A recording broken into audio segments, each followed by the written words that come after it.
Hola, mi nombre es María Paula y a continuación les voy a mostrar el funcionamiento completo de mi calculadora criptográfica. Esto no solamente con el objetivo de resolver operaciones matemáticas, sino también de mostrar cómo funciona realmente la criptografía, cuáles son esos algoritmos, esos procesos que normalmente no vemos cuando usamos sistemas de seguridad. La idea es que cualquier persona pueda entender cómo se cifra un mensaje, cómo se generan las claves y cómo se protege a su vez la información en la vida real. Por eso, para organizar esta pequeña página web, decidí dividir la calculadora en 6 módulos principales, que son los que representan la criptografía, que van desde la matemática modular hasta la criptografía moderna, el hash, la codificación y la protección de contraseñas, que actualmente es muy importante. Les voy a ir mostrando cada operación, cada procedimiento, para poder entender a mayor escala cómo funcionan todos estos conceptos. El primero que tenemos es la matemática modular.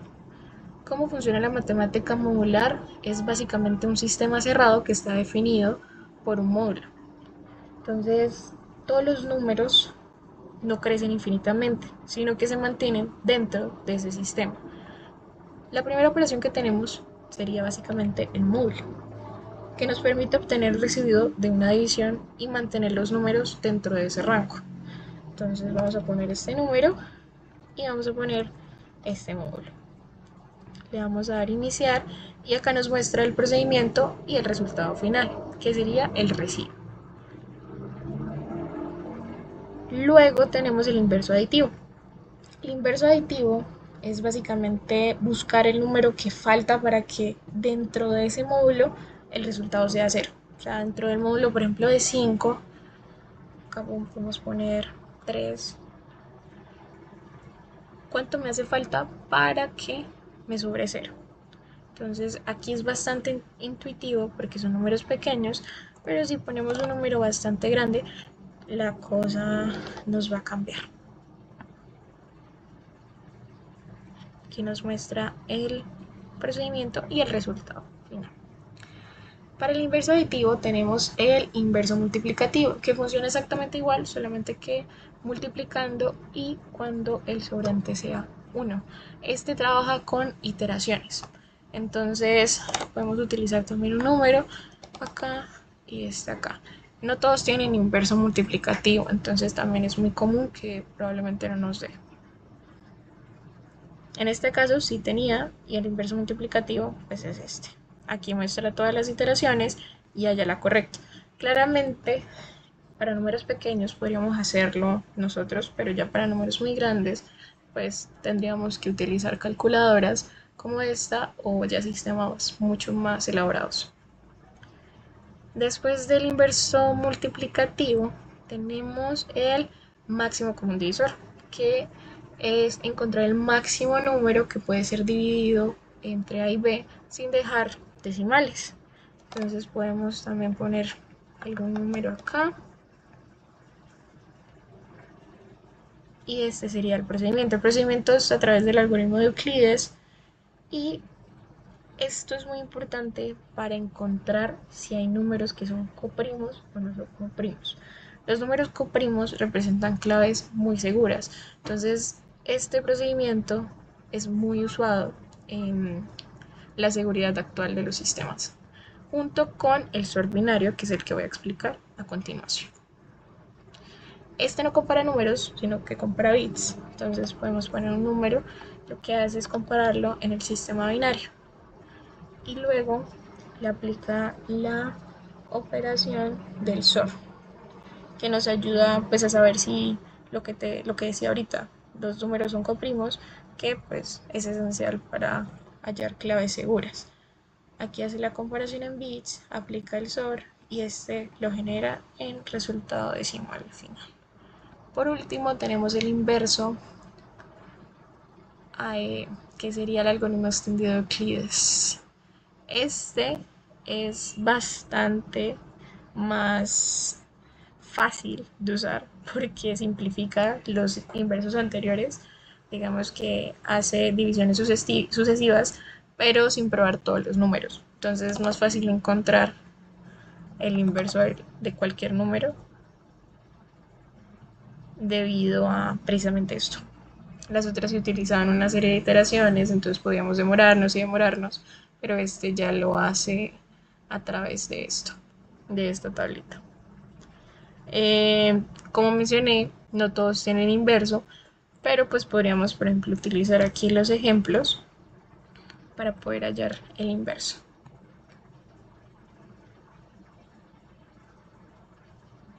Y acá nos muestra el procedimiento y nos muestra cuál sería el inverso.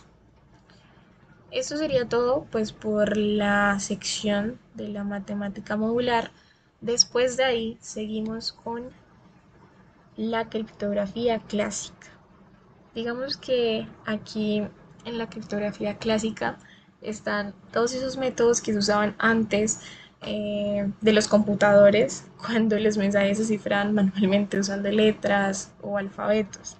Entonces, el primero de todos es el mapeo del alfabeto del módulo 27, donde cada letra se convierte en un número. Es bastante sencillo. Esto simplemente ponemos un mensaje, el mensaje que queremos cifrar.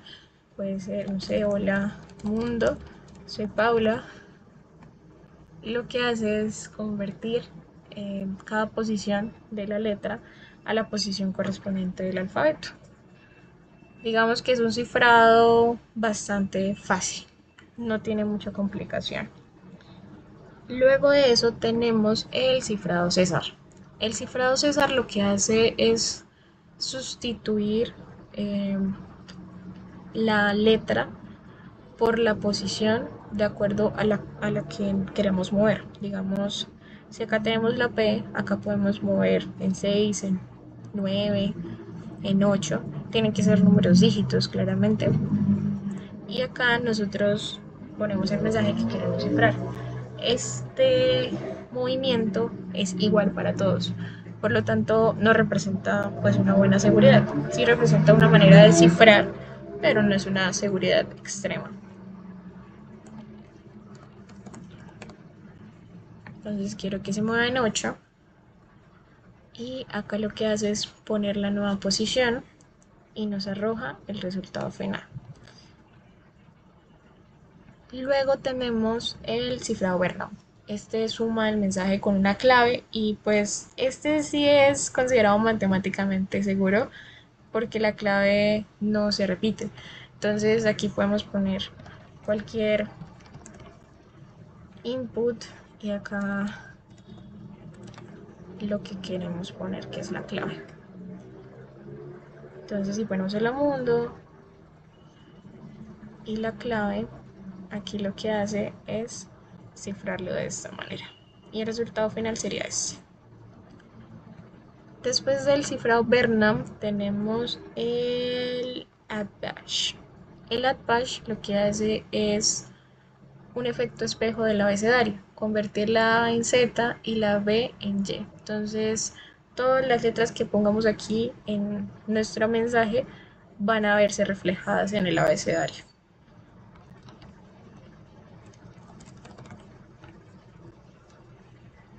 Y acá nos muestra el procedimiento de lo que hace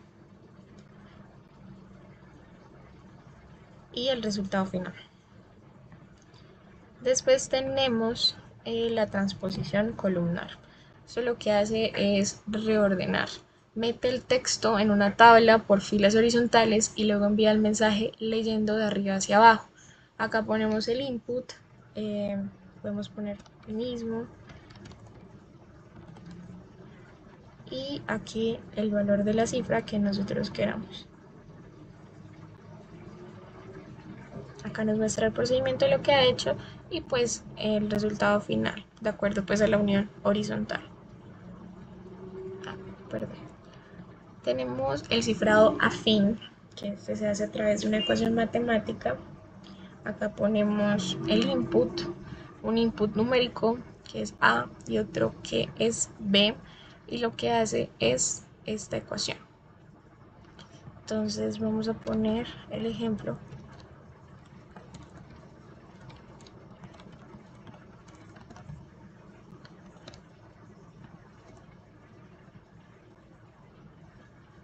Y acá nos aparece el paso a paso de cómo se realiza el procedimiento y el resultado final.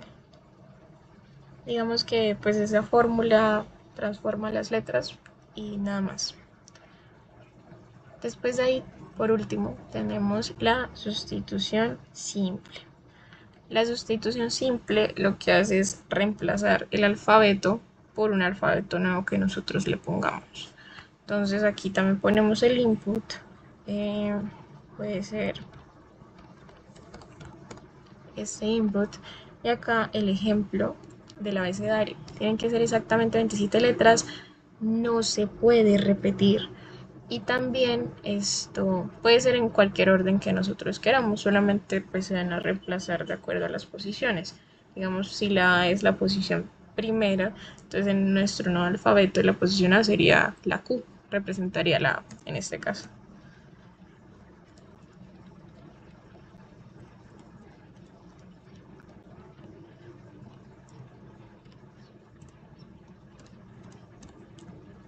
Y acá le iniciamos. Entonces el alfabeto base es el que ya conocemos, el alfabeto que yo propuse es este y este sería el resultado final del cifrado.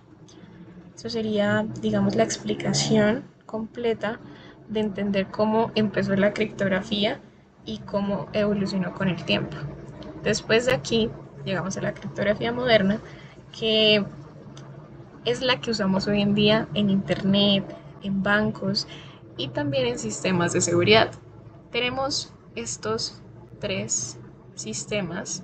El primero de ellos es el Diffie-Hellman. El Diffie-Hellman lo que hace es generar una clave remota, eleva una base pública al exponente del secreto privado y al mismo tiempo le saca el módulo. Esto utiliza pues claramente números primos. La importancia, digamos que de este es que muestra cómo dos personas pueden generar una clave secreta, incluso si alguien está escuchando la comunicación. La idea es utilizar un número primo grande, pero también podemos utilizar números primos pequeños. Los números primos son esenciales pues, para la parte del cifrado y la criptografía. Entonces, yo acá tenía este número primo, vamos a utilizar este número primo acá y vamos a utilizar estos ejemplos.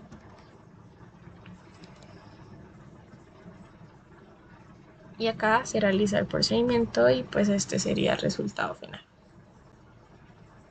Esa sería por Diffie-Hellman. También tenemos la simulación del sistema RCA, que es donde el usuario ingresa dos números primos y un exponente.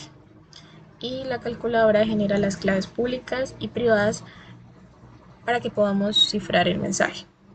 Esta es una base de la criptografía asimétrica y podemos usar estos ejemplos que nos ponen acá.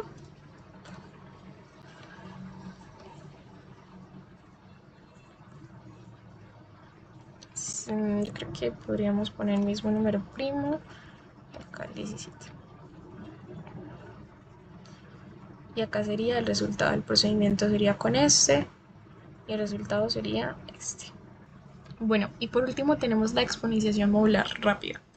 Esta es bastante eficiente porque en vez de exponenciar un número gigante, lo que hace es convertirlo a binario y aplica módulos intermedios saltando la carga. Entonces aquí podemos utilizar un número primo grande, podemos exponenciarlo hasta este número y pues generar una base adecuada. Y esto lo que hace es como que utiliza números extremadamente grandes sin que el sistema se vuelva lento. Claramente pues tiene su límite. En este caso estamos probando un número grande pero no tan grande, hay números primos mucho más gigantes, pero pues en este caso no sé si se soportaría igual. Bueno, y ya para la sección 4 tendríamos las diferentes funciones hash, que la idea de los hashes no es cifrar mensajes, sino verificar como la integridad de la información, si un archivo ha sido modificado, si no ha sido modificado.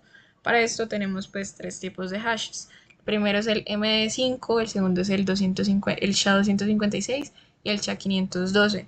El MD5 es el más sencillo porque lo que hace es crear eh, la clave única pero con 32 letras.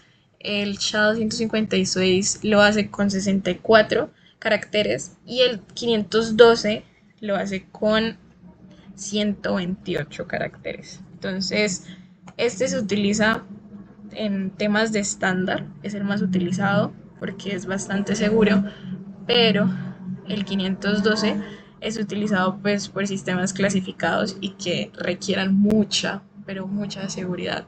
Entonces podríamos utilizar esta misma clave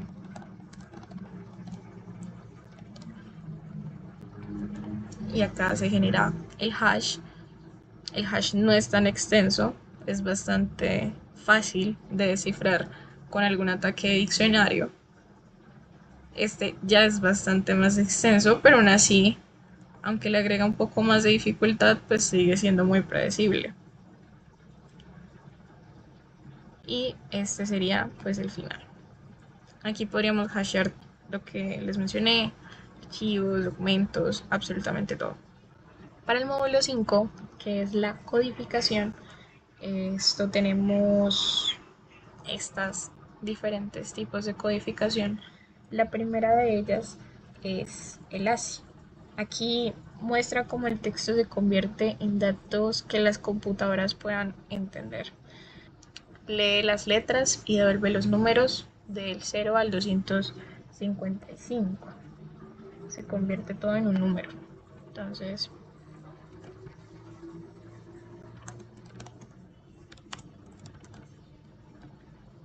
podemos intentar probarlo con eso y al final lo que hace es obtener este resultado. Luego, esto tenemos el binario, donde digamos ese número binario se convierte en ceros y unos y muestra los 8 bits. Aquí también podemos escoger cualquier tipo de texto y ahí lo va a entender. Después tenemos el hexadecimal. Aquí lo que hace es simplificar la lectura de los datos porque condensa los bytes de ceros y unos en una notación visual de base 16, de 0 a f. Entonces, pues aquí también podemos poner cualquier ejemplo. Y esa sería la fruta final. Podemos poner también texto. Y así sería.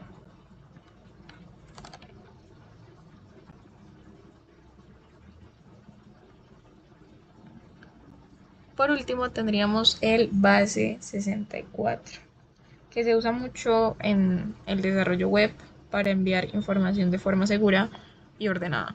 Entonces convierte cualquier archivo a texto informático de 64 caracteres que son imprimibles en la web. Entonces aquí también es ideal para las URLs, los emails, es bastante seguro.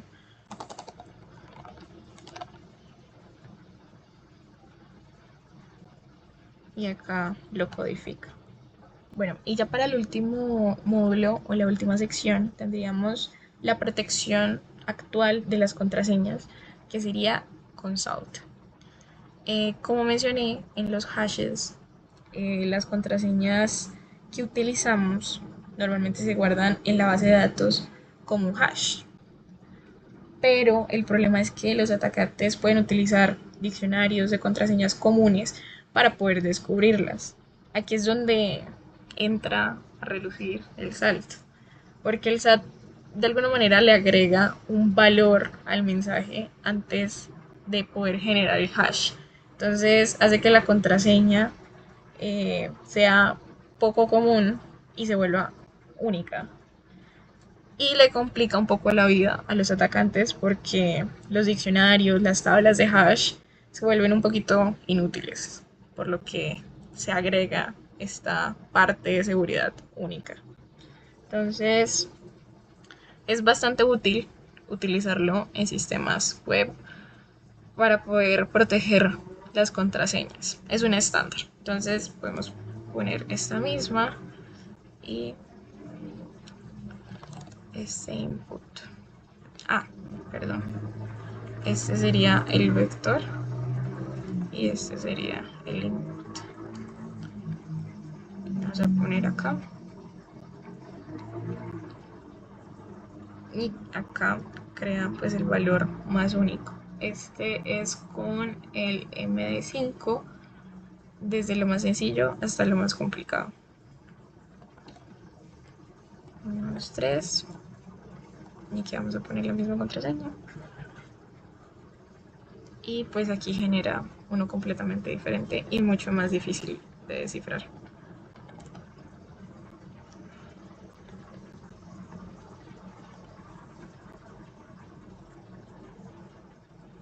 Y bueno, esos son todos los módulos con las operaciones que actualmente tiene esta calculadora criptográfica y esto nos permite entender a gran escala cuáles son esas operaciones que hay detrás de tantos sistemas informáticos que conocemos actualmente. Muchas gracias por su atención.